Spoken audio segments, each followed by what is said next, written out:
thought she was stealing from him. For 3 weeks, he kept a mental log, same bags, same hours, same quiet exit through the service door. So one Tuesday night, he followed her into the dark. What he found on the other side of that door didn't just surprise him. It unmade him. Nathan Cole was 38 years old and owned most of what mattered in Detroit. He owned the Meridian Tower on Woodward Avenue. He owned 3 mixed-use developments along the riverfront. He owned a silent stake in a hotel he never visited, and 2 parking structures he'd forgotten about until tax season. His business manager said he had what they called generational wealth.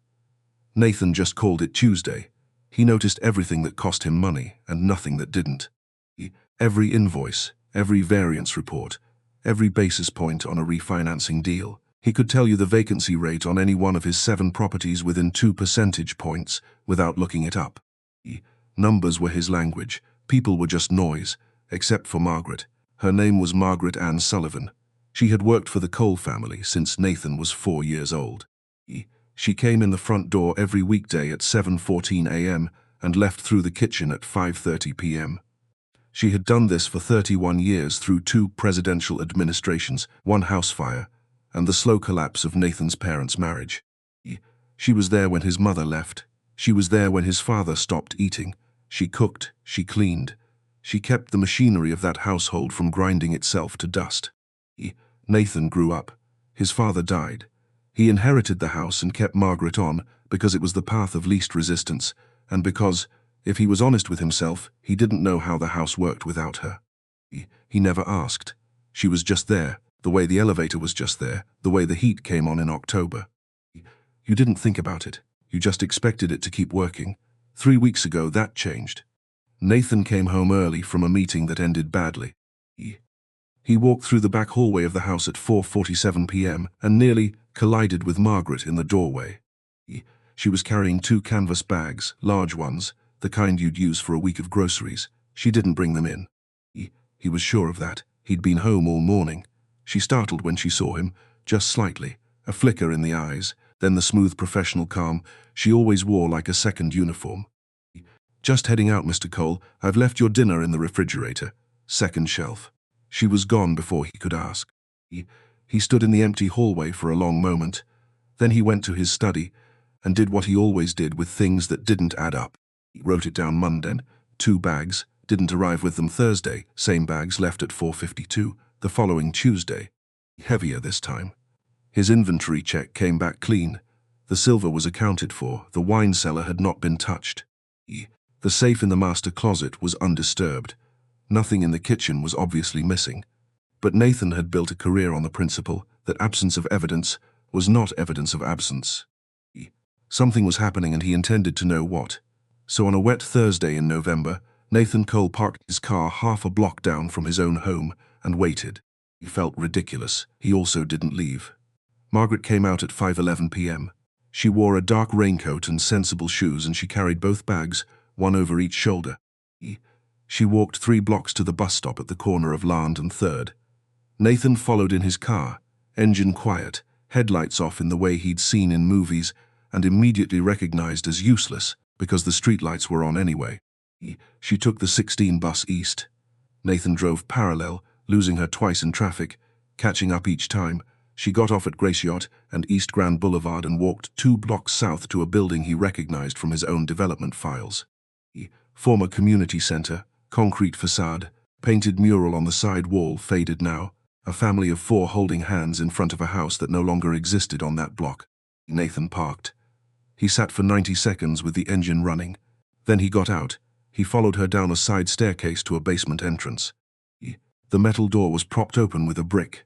Light and warmth and the smell of something with onions and rosemary came up from below. He heard voices, a child laughing, someone saying a name he didn't catch. He stood at the top of the stairs and looked down. The basement held about 40 people, folding tables arranged in rows, mismatched chairs, some metal, some plastic. At the far wall, a kitchen setup had been assembled with what looked like donated equipment. 2 large pots on portable burners, sheet pans of cornbread wrapped in foil, paper cups stacked in towers, and there was Margaret. Her coat was off. Her grey hair was down from its usual tight arrangement. She wore a flannel shirt, rolled to the elbows, and an apron that said something Nathan couldn't read from this distance. She was moving between the tables with a ladle and a warmth in her face that he had genuinely never seen in 31 years of daily contact. She knew these people, that was the thing. She didn't just serve them. She stopped and touched a woman's shoulder and asked about her daughter's job interview. She crouched down to talk to a boy who couldn't have been older than 7 and ruffled his hair and said something that made him giggle. She called an elderly man by his first name and told him she'd remembered his preference for less pepper this time. She was not stealing from Nathan Cole. She was feeding the people his city had forgotten. Nathan walked back up the stairs and stood in the cold rain on the sidewalk for a while. He could not have explained what he was feeling. He had not prepared for this particular outcome. He waited 1 hour and 40 minutes. When Margaret finally came up from the basement, her bags were flat and empty. Her shoulders were low with tiredness. She stopped short when she saw him standing there under the single working streetlight. She did not look surprised, just tired and sad, in a way that was too practiced to be about this moment only. "Mr. Cole, Margaret." He heard something in his own voice he didn't recognize. He cleared his throat. "I followed you. I know, I saw your car on land." She waited. "I thought you were taking things from the house." Something moved across her face, not offense, something quieter and more final than offense. "I know that too," she said. They looked at each other in the rain. "Get in the car," Nathan said. "Please." She did. They drove for 6 blocks in silence. Nathan didn't know where he was going. He was buying time with the steering wheel. "How long?" he finally asked. Margaret looked out the passenger window at the wet street. "Since my husband passed, 14 years. Nathan had sent flowers to that funeral." He remembered writing the check for the arrangement. He did not remember the husband's name right now, and that fact sat in his chest like a stone. "Why didn't you tell me?" She turned her head and looked at him with the patience of someone who has answered a question in their own mind many hundreds of times. "What would you have done, Mr. Cole?" He opened his mouth. "You would have written a check," she said gently. "You would have felt better, and they would have become your charity project. Names on a spreadsheet." She looked back out the window. "I wanted them to stay people." The car drifted through the intersection at Michigan Avenue. Nathan drove without thinking about where he was going. "Where does the food come from?" he asked. "My paycheck. Sometimes I grow things in my garden in summer." "People donate when they can. Your paycheck," he said it flatly. "It's enough, I don't have much I need." Nathan thought about what he paid her. He thought about what a ladle full of rosemary stew cost, multiplied by 40 people, multiplied by every Thursday night for 14 years. He did not say any of this out loud, because there was no version of saying it that didn't make him sound like a man calculating the damage to his conscience. He pulled up in front of a small white house on the east side, aluminum porch railing, a light on in the front room, a window box with dead petunias from the summer still hanging on. "This is mine," Margaret said. He drove her to her door every day, and he had never known what her house looked like. That thought arrived quietly and then wouldn't leave. She started to get out. "Margaret." She paused. "I'm sorry for assuming." She stood on the sidewalk for a moment, holding her empty bags. "Good night, Mr. Cole." She went inside. Nathan sat in the car until her front room light went off. Then he drove home to a house that felt, for the first time he could remember, exactly as empty as it was. "Stay with me, because what happens next matters, and I don't want you to miss it. If this story is reaching something in you, hit that like button right now. Because we need more of this in the world. Now let's keep going." Nathan didn't sleep. He sat in his father's old study, with a glass of water that got warm and forgot about, looking at the bookshelves without reading any of the spines. He was doing something he was not practiced at. He was thinking about someone else. He tried to reconstruct what he knew about Margaret Ann Sullivan. Widowed, 14 years. He knew that because of the flowers, lived alone, small house on the east side. He knew that because of tonight. He had worked for his family since before he could form reliable memories. He knew that the way you know which direction is north, by some internal system that you never had to install. That was it. 31 years of daily proximity, and that was the total of his knowledge. He got up and walked through the house. The kitchen where she had cooked him breakfast on 31 years of weekday mornings. The hallway where she had found him once, age 9, crying on the floor, and sat down beside him, without asking why, without trying to fix anything, just sat there until he was done. The living room where she had, twice that he remembered, and possibly more times that he didn't, quietly stayed an extra hour when he had important meetings in the morning because she knew he wouldn't eat unless someone put food in front of him. He had given her 2% cost of living raises every 3 years, and a Christmas bonus that was probably insulting, and a health insurance plan he had never read the terms of. He went back to the study and got online. His company owned 41 properties in metropolitan Detroit. He had sold and acquired and renovated and repositioned across 14 years of good markets and one bad one. He was proud of the work. He genuinely believed, when he thought about it at all, that development was a net positive for the city. New buildings, new tax base. Revitalization was the word people in his world used. He liked the sound of it. He opened a displacement report his own research team had filed 3 months ago for a project on the Near East Side. He skimmed then, he read it now. The building on Moran Street had been acquired in 2019. It had been home to 31 tenant households. It was now a fully renovated 8-unit building with a rooftop terrace and 2-car garage parking. It was very nice. It had won a design award from the Michigan Architecture Foundation, framed certificates still in his office. Of the 31 displaced households, the report tracked outcomes for 22. 9 had moved to units elsewhere in the same neighborhood, generally with significant rent increases. 6 had moved to the suburbs with longer commutes.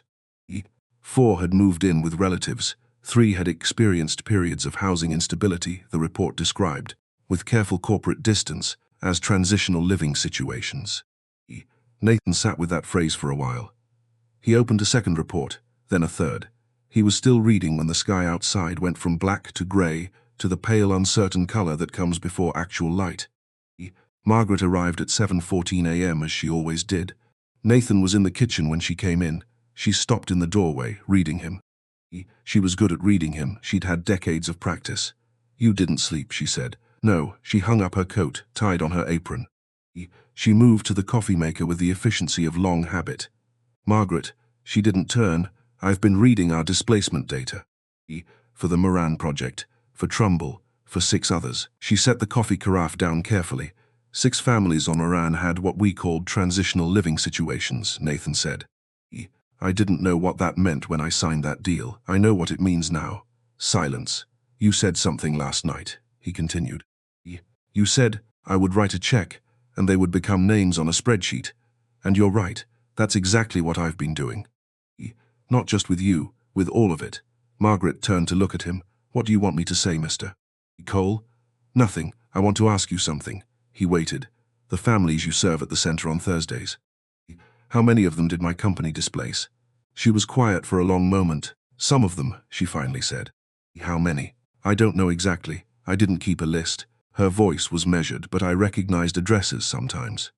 Recognized streets. I'd see someone new, and they'd tell me where they used to live, and sometimes I knew that building. Sometimes it had your name on it now. Nathan felt the specific quality of that silence. "I didn't know," he said. "I know you didn't. That doesn't help them." "No," she said, "it doesn't. There is a moment in some men's lives where they can choose to feel terrible and call that transformation, or where they can actually do something." Nathan Cole was at that moment. He called his development director at 8:31 a.m. and asked for a full accounting of tenant displacement across every acquisition in the last 8 years. Not summaries, not outcome categories. Stories, where they went, what they had now. His director said it would take weeks. Nathan said start today.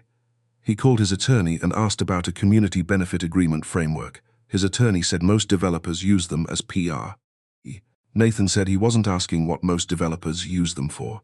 He drove to the community center on Gracio at 11:15 a.m. Daytime. Empty except for a young man stacking chairs in the corner of the basement. The young man had the kind of stillness in his body that Nathan had learned to associate with people who had come back from places where stillness kept you alive. His name was Darnell. He looked at Nathan with the measured neutrality of someone who has been disappointed enough times to stop expecting anything in particular. "You were here last night," Darnell said. "Doorway, yes. You know Miss Margaret, she works for me." Darnell set down a chair. He looked at Nathan with something Nathan couldn't quite categorize. She talks about you sometimes, Darnell said finally. What does she say? She says you're not a bad man. She says you just never learned how to see what's right in front of you. He picked up another chair. I think she says it more to convince herself than because she believes it. Nathan stood in the center of that assessment for a moment. How did you end up here? He asked. Darnell was quiet. Then, 2 tours. Came back different than I left. Lost my housing when I was going through the worst of it. Couldn't hold anything together. He set the chair on the stack. Miss Margaret found me out behind this building 2 winters ago. She brought me soup and she sat with me and she didn't ask me to explain myself or perform gratitude. She just sat. Nathan nodded. She got me connected to a program, got me stable. I volunteer here now 3 nights a week. He looked at Nathan directly. I'd do anything for her. She's the reason I'm standing here instead of the alternative. The alternative. Nathan understood what that meant without asking. She's been using her own paycheck, Nathan said, to fund this. Darnell crossed his arms. Yeah, we know that. We've tried to get her to accept help from the city program. She doesn't want the strings that come with it. She doesn't want anyone telling her who qualifies. He paused. She just wants to feed people. I want to change that, Nathan said. Darnell looked at him a long time. Not with suspicion, exactly. With the careful attention of someone who has been offered things before and has learned to measure the weight of words. Why? He asked. Because it's her money and her health and her Saturday mornings and her whole life going into this. And I've been the direct or indirect reason some of these people need this table. Nathan's voice stayed level, but the effort of that showed in his jaw. And because she raised me and I don't know her middle name, the basement was quiet. Sullivan, Darnell said. I know her last name. Her middle name is Anne, he said it simply. She told me once. He said her mother named her after a school teacher who was kind to her. Nathan stood there with that small fact. If you show up next Thursday, Dahl said, and it's not a one-time thing, and you're actually listening, then maybe we can talk about what help looks like. I'll be there, he was. He came Thursday at 6:45 p.m., with nothing but his car keys and the willingness to be told what to do. Margaret looked at him when he walked in and didn't smile, but something shifted in her posture. Darnell handed him an apron and pointed him toward the pot of chicken stew. Ladle, bowl, don't be stingy. Nathan ladled chicken stew for 67 people that night. He was awkward at first. He didn't know how to make eye contact with someone who had nothing because he was aware that he had everything. And they both knew it, and he had no language for crossing that distance. But he kept going, one bowl, then another. An older woman named Shirley, who moved with a cane and wore a tiger's cap from 2006, looked up at him when he handed her a bowl and said, "You're new. You got kind eyes." Nathan didn't know what to do with that, so he said thank you. A man named Gerald, mid-50s, solid build, held his bowl with both hands like it was warm against something specific. You ever been hungry? I mean actually hungry, not I skipped lunch hungry. Nathan said no, honestly. Gerald nodded. It's a different kind of quiet, he said. Inside you. Like someone turned the radio off. Nathan thought about that for the rest of the night. He helped wash dishes. He stacked chairs. He carried the empty pots up the stairs and loaded them into Margaret's car because he insisted, and she let him. They drove back to her house in less silence than last time. Gerald, Nathan said. He was in one of my buildings. Trumbull Avenue. Margaret didn't answer. I looked him up in the displacement report this week. He was there 9 years. Retired postal worker. The buyout we gave him was $11,000. He slept in his car for 4 months, Margaret said. That winter, where it didn't get above 12 degrees for 3 weeks, he was in his car. Nathan gripped the steering wheel. He's in a room now, she continued. A rooming house on Canfield, 3 other men in the same unit. He gets here early on Thursdays and sits in the same chair. He says it's the one night a week he feels like himself. They reached her house. Nathan stopped the car. His car, Nathan said. 4 months. Yes, I was in Aspen that February. He hadn't planned to say it. It just came out factual and awful. Margaret was quiet. How do I fix this? Nathan asked. Not the feeling. The actual situation. She looked out the windshield at her dead petunias. You probably can't give people back what they lost, she said. The years, the community, The specific feeling of a place you belong to, she paused. But you can stop taking those things. And you can build differently, with people instead of over them. What does that look like? Come back Thursday, she said. And the Thursday after that, and start asking people what they need. Not what you think they need, what they actually need. She got out of the car. Margaret, she turned, I'm going to talk to my board next week about restructuring our development model. I want to build affordable units into every new project. Community ownership stakes, local hiring. I want Gerald and Shirley and Darnell in the room when we design what comes next. She looked at him for a long moment. That's a good start, she said. It's just a start. 2 weeks later, Margaret collapsed in Nathan's kitchen at 8:03 a.m. Not dramatically. She caught herself on the counter, but her face went the color of old newspaper, and she sat down hard in the chair by the window and she couldn't immediately speak. Nathan called 911. He rode with her in the ambulance. He waited in the hospital corridor for 2 hours in clothes he'd been wearing since the day before, and when the doctor came to talk to him, she spoke slowly because she could see he needed a moment between each thing she said. Diabetes, long-standing and poorly managed, hypertension, low iron, her kidneys were functioning but under strain. She had been managing all of this quietly and incompletely for years. Her insurance, Nathan's insurance, the plan he'd chosen because it was mid-tier and he hadn't thought very hard about it, covered the basics. The medications she actually needed had copays that her salary absorbed badly. She had made choices, the same choices you make when you have limited money and unlimited responsibility to people who need you. She had chosen the people at the table. Nathan went into her room when they said he could. She was smaller in the hospital bed than she was anywhere else. Which didn't make sense because she wasn't a large woman to begin with. But the bed and the IV and the monitors arranged around her had a way of making the person in the middle of them very clear in their outline. You scared me, Nathan said. I'm sorry. Please stop apologizing. He pulled the chair close. I'm going to fix your insurance. Full coverage, effective retroactively as far back as legally possible. You don't have to. I know I don't have to. His voice wasn't harsh, but it was definite. I want to, and I should have done it years ago. I should have thought about it. I should have asked. Margaret looked at him with the careful eyes of parsing the difference between guilt and genuine change. Why didn't you tell me you were sick? He asked. Because you didn't ask, she said quietly, and because I had learned, over a very long time, not to take up space in your life that wasn't already designated for me. Nathan sat with that. Margaret Ann Sullivan, he said. Born in Benton Harbor, Michigan, 1956. Graduated Eastern Michigan University with a degree in social work, 1978. Worked at the Covenant House program in Detroit until 1983. Married Robert James Sullivan that same year. He saw her eyes change. He was a school teacher. He taught 4th grade at Lessinger Elementary for 19 years. He died on March 4, 2009, from a heart attack. He was 54 years old. Her face had gone very still. You had one daughter, Celeste. She moved to Cleveland in 2015. She calls you on Sundays. Nathan stopped. I asked Darnell. I asked him to tell me everything he knew about you, because I realized I should know it, and the only honest way to know it was to ask someone who does. Margaret's eyes were full. I'm not telling you this to make you feel better, Nathan said. I'm telling you because I should have known it already. Because you spent 31 years knowing everything about me, every preference and every fear, every meal I hate and every meeting I dread, and I knew almost nothing about you.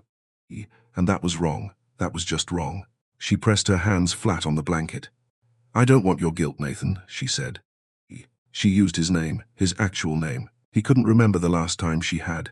Guilt is about the person who feels it. I want your commitment to something different. You have it. It's easy to say that in a hospital room. I know, so I'm going to do the part that isn't easy. He leaned forward. When you're better. When the doctor says you're ready, I want you to come work with me in a different capacity. Not as my housekeeper. As Director of Community Relations for Coal Development. I want you in every planning meeting for every project we build. I want you telling me when I'm about to make the same mistake again. And I want Gerald and Darnell and Shirley in those meetings too.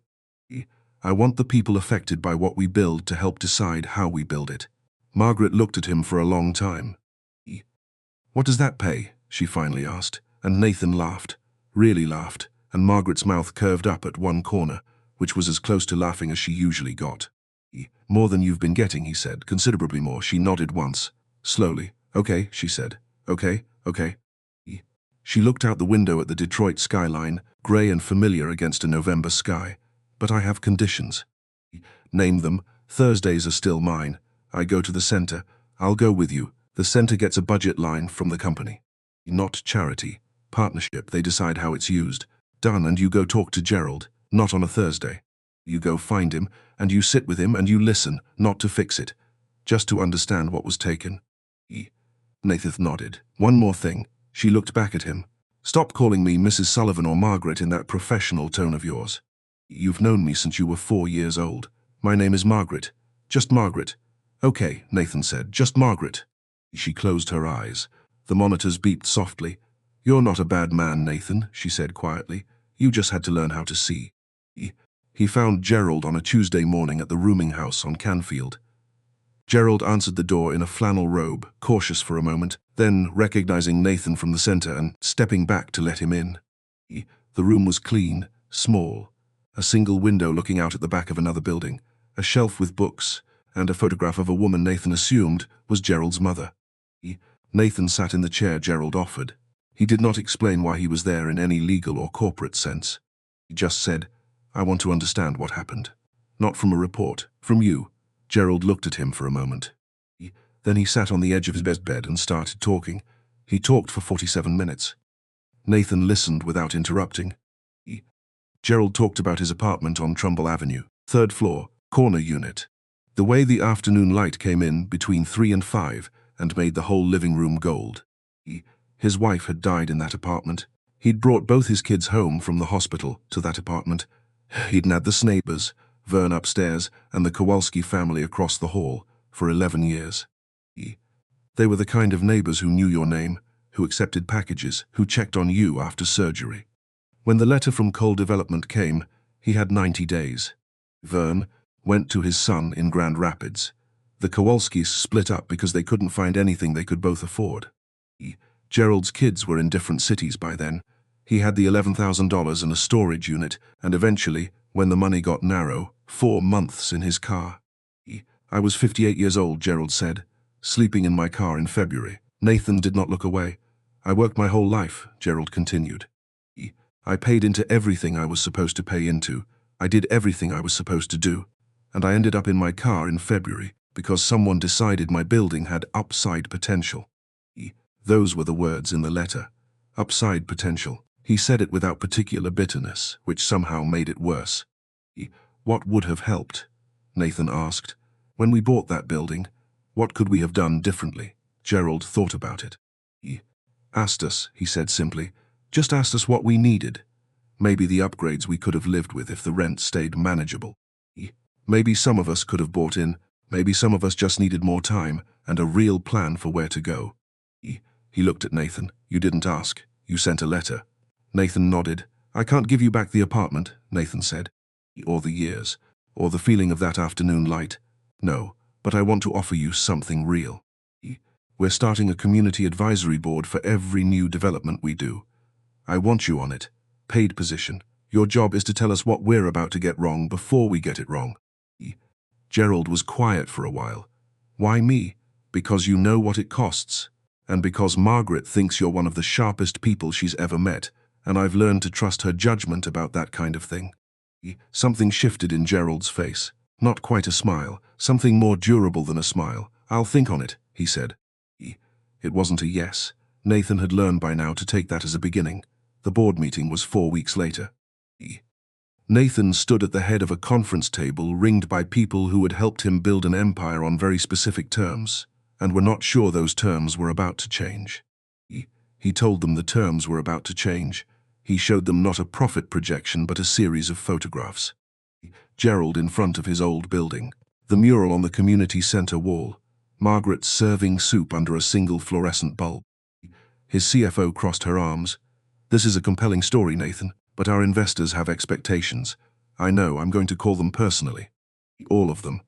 You're proposing to cut margins by how much? 30 to 35% on affordable integrated projects. More on some. We'll model it out. The room erupted. Nathan let it run for 2 minutes, then raised his hand. Here's what I know, he said. I know that we've displaced more than 800 families in this city in the last 8 years. I know that some of those people ended up in housing instability. I know one of them spent 4 months in his car in February. He looked around the table. And I know that our next project, the River East expansion, is going to displace another 200 households unless we redesign it. Silence. I am redesigning it, Nathan said. I'm building in 400 units of affordable and workforce housing. I am piloting a community ownership model where long-term residents can buy in at subsidized rates. I'm hiring local. I'm creating an advisory board of community members who will have binding input on every design decision. His VP of development leaned forward. Nathan, this is not how our model works. I know. I'm changing the model. Investors will walk. Some will. New ones will come. There are investors who want to build this way. We're going to find them. 3 board members voted against the proposal. 2 abstained. 4 voted with Nathan. It was enough to move forward. After the meeting, Margaret, who had sat quietly in the back row the entire time, because Nathan had asked her to be there, and she had come in her good coat and her practical shoes, walked up to him and stood for a moment without speaking. Well, he said, your grandfather would have voted against you too, she said. He blinked, but, she continued, he would have come around. He always did, eventually. She picked up her bag. Darnell and Gerald are waiting downstairs. We have a planning session at 4 o'clock. Nathan had almost forgotten. Right, yes, he grabbed his coat. Let's go. 8 months after that board meeting, ground broke on River East Commons. It was not a ceremony of champagne and politicians and speeches about Detroit's bright future. It was a Tuesday morning in early spring. Folding tables had been set up on the cleared lot. Coffee and pastries from a bakery 6 blocks away, owned by a woman named Patricia, who had been at the Thursday table twice and was now doing well enough to open a second location. Community members came. Gerald came, slower than usual because his knee had been bad, but he came. Darnell came with Jennifer, A woman he'd met in the veterans program they'd launched 6 months ago. Shirley came in her tiger's cap and sat at the table nearest the coffee and told anyone who would listen that she'd lived in this neighborhood for 43 years, and it was about time someone asked what she thought. Margaret stood next to Nathan at the edge of it all. This is good work, she said. We've made mistakes already, he said. Yes, the relocation timeline for the 3 families on Moran was too short. Gerald called me on it. I should have caught it earlier. You fixed it, not fast enough. She looked at him. Nathan, you're not going to be perfect at this. Neither are the rest of us. What matters is that you're building the kind of structure where mistakes get caught and corrected, instead of buried in reports no one reads. He nodded. A little girl ran past, one of the kids who came to the Thursday center sometimes, 7 years old. Gap-toothed smile, she stopped and grabbed Margaret's hand. Miss Margaret, is this going to be where the park is? Right over there, Margaret said, pointing. With a water feature and garden beds. Can I help plant? We're counting on it, Margaret said. The girl ran off toward a group of other kids. Nathan watched the lot, the people, the sky opening up into something that looked almost like warmth. I spent 34 years in that building, he said quietly, nodding back in the general direction of Meridian Tower, looking down at the city, thinking I understood it. And now I'm down here. He watched Darnell walk over to shake Gerald's hand, and Gerald's face do the thing that wasn't quite a smile but was more durable.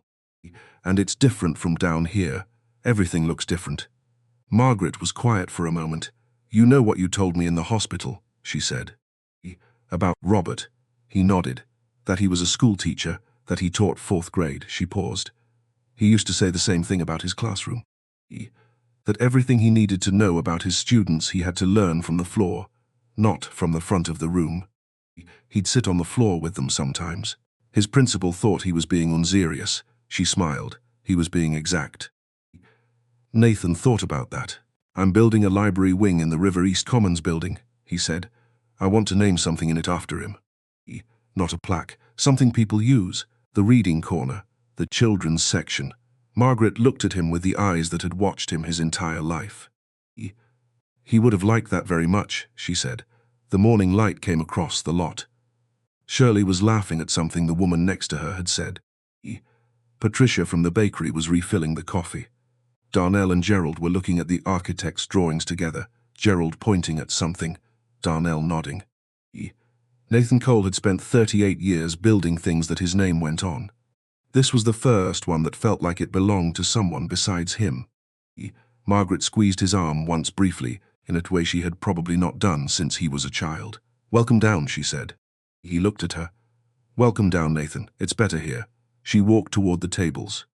He watched her go, this woman he had looked past for 31 years, this woman with the bronze star, the Sunday phone calls with Celeste, the flannel shirt and the tireless hands, and the decision, 14 years ago, to take her grief and turn it into Thursday nights. He would spend the rest of his professional life trying to do work that deserved to be in the same city as what she had built, with her own paycheck on a folding table in a basement. He was going to fall short of that. He knew it already. But for the first time in his life, he was trying to clear the right bar. He walked toward the tables.